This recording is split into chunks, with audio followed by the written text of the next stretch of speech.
মানে পাস্টে কোনো কিছু ছিলাম, যেমন শিক্ষক ছিলাম, ডক্টর ছিলাম, ছাত্র ছাত্রী বা কর্মী, ইঞ্জিনিয়ার, যাই ছিলাম না আগে ছিলাম বোঝাতে ওয়াজ বা ওয়ারের ব্যবহার হয়।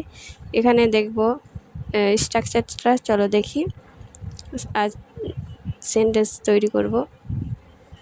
Structure subject plus was plus noun. আমি একজন শিক্ষক ছিলাম, আই ওয়াজ আ টিচার। আমি একজন ডক্টর ছিলাম, আই ওয়াজ আ ডক্টর। আমি একজন ইঞ্জিনিয়ার ছিলাম, আই ওয়াজ অ্যান ইঞ্জিনিয়ার। আমি আগে ছিলাম মানে পাস্টে আমি ইঞ্জিনিয়ার ছিলাম বোঝাতে। সে একজন কর্মী ছিল, হি ওয়াজ আ ওয়ার্কার।